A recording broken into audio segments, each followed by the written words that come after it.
Hi, it's Joy Foster, founder of TechPixies and the host of the Sparkle and Thrive podcast. And we have a bona fide interior designer here with us today, a dream of Carolyn's for a very long time.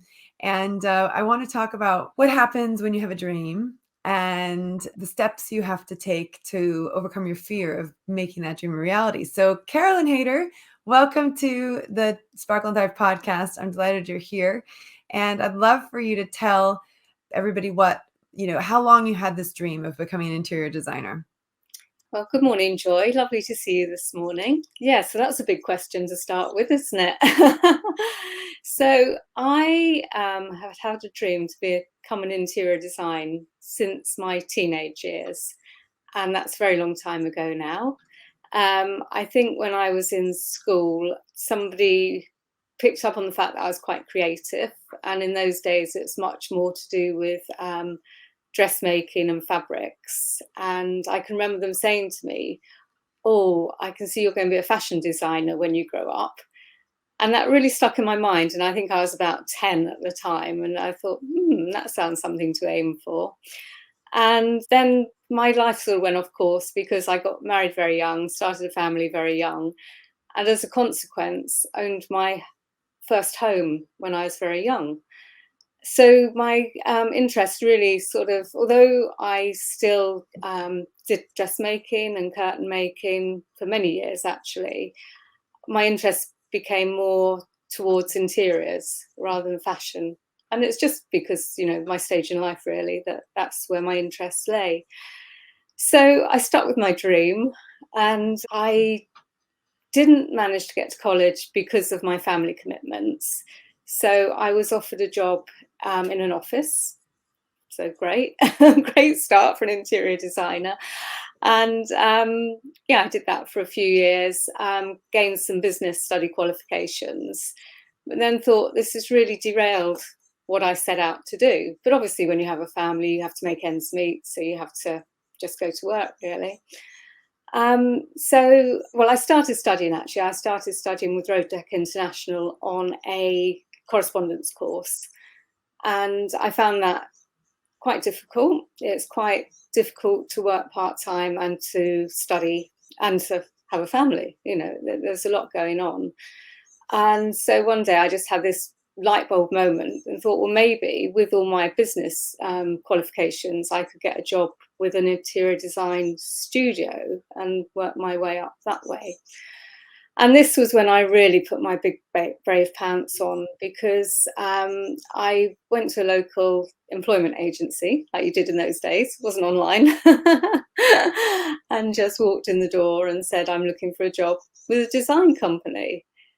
And they just looked at me as if I'm completely bonkers. And they said, well, just leave your details and we'll get in touch. So I left it. And after about 3 months, I thought, you know what? I've never heard back from them. So I'm going to give them a ring. And they said, well, actually, this company came in just this week, and they've got an acoustic design company, and they're going to take an office at Pinewood Film Studios. Would you like an interview? And I'm like, you bet. This is yes, please. And so cut a long story short, I got the job, very much on the admin side, because that's what I was qualified to do. And I worked there for nearly 30 years. Wow. And I worked my way up, and we traveled the world, and we did some amazing projects, and I worked with some really inspirational design teams. And so that was really my training with regards to how to work and run within a design practice. It, I must say, was a lot more technical than what I'd aspired to be. So I still had this niggle that I wanted to work in residential, colours and fabrics and patterns and so on and so forth, helping people make their homes work for them. So in 2019, I left that employment, not really knowing what to do. I knew I wanted to spend more time with my partner, who'd taken early retirement, and my elderly mum who had been widowed, and I felt, I really needed to devote some time to her. So that's really when I found TechPixies. Well, actually, I think it was 2020, wasn't it? I'd started to do a bit more training at home. I decided I wanted to learn computer-aided drawing, so I was studying that. And my aspirations to be an interior designer had sort of worked their way into me writing a regular blog. So when I fell upon TechPixies in a Facebook ad, I think it suddenly fell into place that if I wanted to get my blog out to a large readership, then I had to know how to do that. So that's when I signed up to TechPixies. And that was during the first lockdown. So it was sort of the whole world closed down, and I had all this time to just concentrate on learning how to, as I say, get my blog out to more people and continue my interior design studies. And it all came together, and I actually launched my business in 2021. So I remember because we had a couple calls, and we reorganized your blog to make it more visual, and also there was that hurdle of, well, I've done something else for 30 years, and sort of really believing that you were an interior designer, and that you were worthy of being paid, and that you had a great service to offer. And those were some of the hurdles that we overcame with the mindset shifts and the training. What was that like for you? As okay, you put yourself out there, you're creating the blog content, you're now getting it out onto social media. Let's talk about, I think people will be really curious to hear about the journey of really getting that. You've been in business 3 years, you've now got paying clients, but it didn't start out that way. So I think it would just be great to get some insider information, some some stories about how you started getting paid projects, and how you networked with other people, and what that journey was like for you once you did overcome those hurdles, and you were put yourself out there, officially got and finished your interior design course and everything like that. So give us some insight into what that's been like on the to be in business 3 years, and some of the ups and downs that you've faced as you've done that. Okay, well, I think the whole social media thing was the thing that pushed me to launch. If it wasn't for that, if it wasn't for having a presence, I really don't know what I would have done. So that was the whole thrust behind it. And I think I've said to you before, because of my presence on social media, I actually discovered another Facebook group that concentrate on helping interior designers specifically with how to launch and run a business. And to me, that was very valuable, because despite being in business myself for nearly 30 years, it's like, oh, so now I've got to do it myself. I've got to get clients. It's a whole different ball game. And I certainly suffered all the imposter syndrome and goodness knows what when I started putting myself out there. But I was quite fortunate that I got 2 very good clients in the first year. And that gave me the confidence, as you say, to actually start calling myself an interior designer. Now, one of those projects was wrapped up fairly in a timely fashion. The other one, however, is much more complex. It's an ongoing project, and it has been for 8 years now, and I've only been involved for 3. So, and it might get finished this year, but it's a very slow burn. So during the course of the year before last, I actually decided to do some more interior design studies, which may seem crazy because I'd achieved my level 5 diploma with RODEC and the London Metropolitan University. But I realized that there were still gaps in my knowledge, and a lot of that was to do with dealing with people and the more residential side of interiors. My previous studies have been much more to do with commercial. So I spent just over a year, maybe 15 months doing that, but also doing some small sort of colour consultancy bits and pieces alongside that. And then towards the third quarter of last year, I thought, okay, can't hide behind studying forever. This is definitely my comfort zone. I like this. Like getting patted on the back, to say, yes, you've passed, blah, blah, blah. But you have to go out in the real world and deal with real people and their problems and helping them. And so third quarter of last year, I thought I need to get out and meet people. And I did start networking with a vengeance, really. And it's paid off. I mean, I know some people hate putting themselves on social media. I know some people hate meeting people and networking. And I can assure you that once upon a time, I would not have dreamt doing any of those things. But it's really rewarding. I don't want to say you have to do it, but I've found it's been really beneficial. You meet so many people. You just learn so much. You see how they're managing their businesses. And it's not all about going out to get more business. It's about making relationships and learning and growing. And as an aside, you hope that, yes, more business will come your way. And I've been fortunate.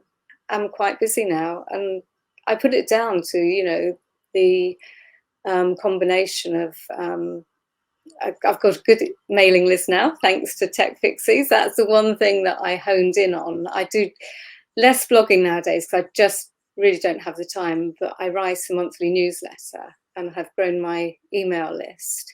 And I do a business masterclass, and I talk about the 5 things you should be doing in your business. One of them is you need a social media strategy, right? You need to be on social media. You need to be present on social media, which you overcame all the automatic negative thoughts, all the ants in order to get yourself on social media using the TechPixie program. The second thing is you want to build that. You have a mailing list strategy. You need to get people onto your mailing list. And then what I say to people as well is you need to be out networking, or you need to be hosting your own events, right? It's like in order to meet people that you can make an offer to, you've actually got to go out and meet them, right? So I've chosen to build my business using online methods, with webinars and challenges and boot camps and, advertising. That's how I've built my business. But I know a lot of the women we've worked with, networking has been really important for them. And, I think it depends on what you feel is right for your business and what works for you. But I think that's a really great top tip for people, that if they're not networking, they're not going to meet new people. If they're not on social media, they're not going to meet new people. If they don't have a mailing list, they don't have a way to, keep the people that they are connecting with up to date and to be at the top of their minds. And I think that's the thing. People get nervous about emailing their list. And I always say to them, well, people will unsubscribe if they're not, if they don't want to be on it, and you wouldn't worry about them anyway, because they're the wrong person for you. But really, in terms of being on the tip of someone's tongue when they actually need you, the back of mind, by sending those emails, you are getting in front of people that are potentially your correct, your right and correct customer. And when they're ready to work with you, they reach out. So that email strategy is really key. And you did lean into that from day one. And I think that's been really beneficial for you. And you have been able to grow that mailing list. So talk to us about some of the ways that you've grown your mailing list, because I know there'll be people that want to know that side of things too. You started out, I believe, with like a spring summer guide. And yes, I did. Lead magnets. So I did generate maybe half a dozen guides, and that worked to an extent. Nowadays, whenever I post on social media, when I launch my newsletter, my monthly newsletter, I purposely make a short video saying it's going to be out, and to try and get people to subscribe that way. I usually run stories if I get the time before it's published, which reminds me I've got to do that this week. But also now when I meet people, I say to them, can I sign you up for my email list? and that has worked wonders. And there's often temptation when you meet a room full of people to just think, right, I've got all their details, I'll email them all. And I think, well, no, I can't just do that. I can't just add them to the mailing list, but I might follow up with a nice to meet you email, and then saying, would you mind if I sign you up for my mailing list, or would you like, more importantly, for me to send you my monthly newsletter? Oh, So I that's love my that. philosophy at the moment, and I'm into my second year now with my monthly newsletter. And yeah, I think, actually asking people if they'd like to sign up has been a really good way of growing that. And then you also get a really broad spectrum of people. It's not just the people that follow you on social media, and it's not always, although you'd like it to be your end customer, it's very often people that might be able to help you in other ways. So Yeah, people you might want to collaborate with, you might want to be doing joint work with. Absolutely. So you've now been firmly on social media, firmly writing this newsletter, for a couple of years now. You've got paying customers, you've got returning customers. What does it feel like to be in this place where you always wanted to be and you're actually living it? When I get a chance to stop and breathe, I'm very grateful and appreciative that I'm where I wanted to be. And, as I say, this started so many years ago. It's been a long time coming. But generally, I'm very busy and don't get the chance to appreciate it maybe as much as I should. But no, Stop and smell the roses. I think that's where that's where that phrase comes from, doesn't it? Where we do just have to take a moment and pinch ourselves and go, look, I am living this dream that I wanted to do since I was young. So that's so beautiful. And how has it been with your partner? Because your partner's retired and you're working around, time together. How does that work for you? Yeah, no, it does work really well. Thank you. Yes, I've got my dream here, and I find it slightly ironic that if I'd stayed in my job for a few more months, I'd probably be working from home anyway. But I suppose it was that conscious decision to quit a job and know then that I had to make decisions for myself that got me over the hurdle. Otherwise, to be fair, I would probably still be in that job. But I made the conscious decision that at some stage I've got to just get on with this dream, otherwise it's never going to happen. It was a real conscious decision. Wow, I think people need to hear that. It was a decision, and you made the decision before you knew how it was going to all work out. Yeah. And that's the key. And so, I think really for a lot of people who are thinking, I've had this dream for a long time, that first move is the decision, the conscious decision that I'm going to change things and I'm going to do things differently, even though, you don't, the what, but you don't know the how. That's right. Yeah, exactly. What would you say was the biggest benefit of doing TechPixies while you're on this journey of transition? If I hadn't joined TechPixies, I would not be here today. And I say that hand on heart, because it was the driving force to make me launch my business, and everything has followed on from that, really. You asked me when we spoke before what tangibles I had to show for my journey with TechPixies. And I'm sitting here in my pink and funny coloured blouse today, and I've got here one of my business cards, and I look at it and I think, that's branding, that's tangible, that was TechPixies. And, it follows right through all of my social media and, stationery and everything. So, that was a really good, I think it was even an add-on at the time. And as I say, I was very lucky. A lot of people weren't, but I joined during COVID, and we had that amazing group of women, and we had the time to throw our efforts at it, I think, without too much distraction. So Yeah, I would agree that it's gotten harder now to focus on the program. However, with all the distractions and the fact that life's sort of back to normal, if you will.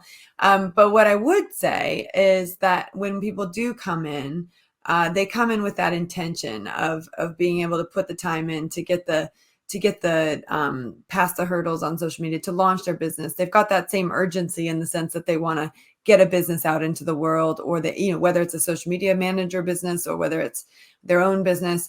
And so, we've had it's been really interesting to see that hunger is still there to get that business out into the world or to generate income.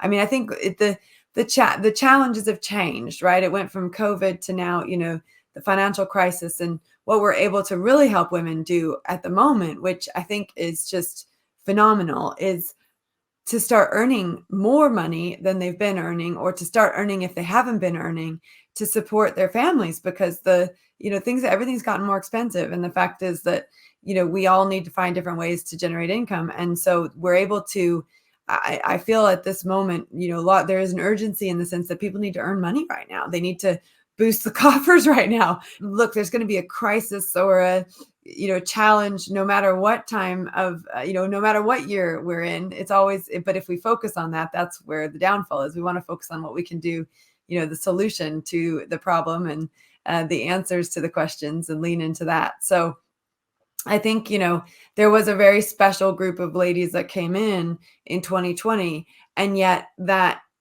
same type of woman is still coming through our programs, just in a different way now.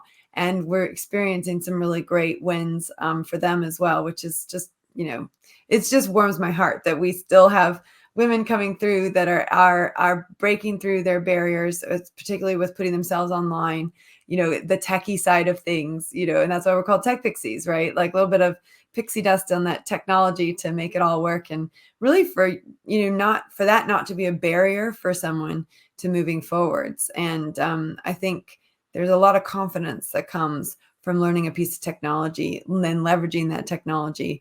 And one question I want to ask, because I think it's just a great question to ask someone who's been in business 3 years, what was it like writing your first invoice, sending your first invoice?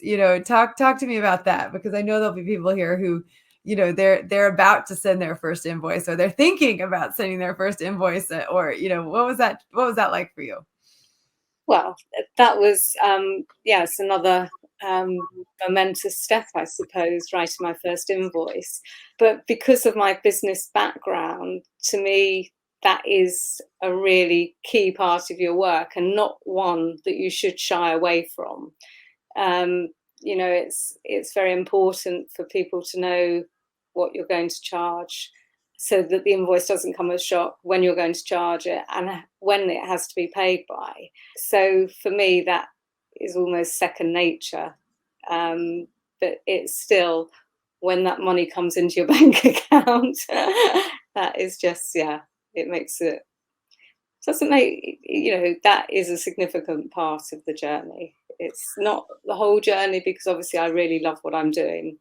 And that's just the icing on the cake, I suppose.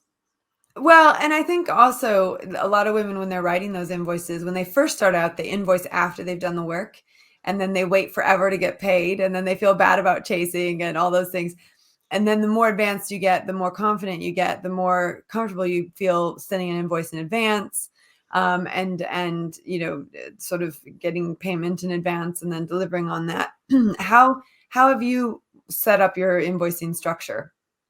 So I do invoice in advance, and I think that's one thing that you taught me actually in the early days. With professional version of Calendly, that's actually something you can do, and something, because I often hold calls on Zoom, which again, without TechPixies, I wouldn't have had a clue. That is key to working the way I do. I guess it's not for everybody. I'd also, if I'm working on a big project, I often charge in stages on deliverables. So that will be percentages along the way, usually a small percentage at the end on sign off. Some projects I work on an hourly rate, so I total up my hours at the end of each month and send a bill retrospectively. But again, the client's aware, and I keep a timesheet to justify the hours I'm charging for. Yeah, I think that's really important, keeping a timesheet, especially if you're doing hourly work. And but what you're speaking to is the fact that different clients have different needs. You can work with different clients differently, but you have learned how to bill in advance, and also how to bill in stages and all those things. And I think that's really important for people to hear. Anything you want to share about this journey of 3 years? It's a big milestone that you've made it to. We're obviously going to share a link to for people to find you and join your newsletter. And if you'd like to let people know how they can find you, that would be great. But anything else you'd like to share, any wisdom from someone who's made it to 3 years in business and has paying clients and is literally living the dream that they have dreamt for a long time? Well, it's going to be such a trivial thing, I think, because again, TechPixies introduced me to Canva. And when you were talking about invoices, Canva does everything. And I think since, in the last few years, it does even more, especially with regards to social media. And I'm not sure that's the sort of answer you were looking for, but that's an investment each month, but it pays off over and over. I do my presentations with it, my mood boards, everything, my presentations. Yeah, it's so. And do you do your invoices in Canva as well? Yes, I do. Wow. Okay. So you do your invoices, your presentations, and your newsletter. You do in Canva as well? Yeah, and all my letters, all my correspondence, everything. So where can people find you, Carolyn? So my social media is at Langdon Hyde. That's LANGDONHYDE.com. You can just see it up in the background there. And yes, my website is langdonhyde.com. So Awesome. very easy to remember, as long as you get the spelling right. And I really should have put it on my name today, and I completely forgot. So. And where did Langdon Hyde come from? So that's the family name. It's come down through the generations. I'm not going to say any more than that. That's good. No, we're good. We're good. I love it. Well, we've got some live guests here on both Instagram and also on YouTube and Facebook. Claire Louise says she loves Canva. Fantastic episode. Thank you so much. And you've shared some wonderful stories here, and I think that it was very inspirational for those who are listening. So to our live audience, I want to say thank you. To Carolyn, I want to say thank you. And I really appreciate that you took time today to be with us. And long may your career as an interior design continue. And it's been wonderful pleasure working with you, the last couple of years, and seeing you flourish and thrive. It's, that's why we call this podcast Sparkle and Thrive. Sparkle stands for the value set that we have at TechPixies, which is supportive, positive, authentic relationships with women who are keen to learn and want to be empowered. And Carolyn, you fit that definition perfectly. And of course, you're now thriving. So thank you so much for being here today and telling your story. Thank you for inviting me. It's been lovely. Awesome. All right. Well, that was great. I wanted to interview Carolyn for a long time. She came on our alumni panel during one of our superhero boot camps, and her story just resonated so much. And we thought we would bring it onto the podcast as well. So if you've enjoyed listening to this, or if you know someone, if a friend of yours has wanted to be an interior designer their whole life, or had a dream their whole life and they haven't yet achieved it, but that that this episode would benefit them, please do share it with them. I'm grateful for the time that Carolyn gave us, and I'm grateful for you for being a listener, a loyal listener. We have a lot of wonderful people who listen to this podcast live, but also on replay. So thank you for taking the time. I hope you found this beneficial. And if we can support you in any way, please reach out to us. support@techpixies.com, of course, is our email address. And you can find out about all of our latest free trainings and free resources at techpixies.com. Thanks so much for listening, and bye for now.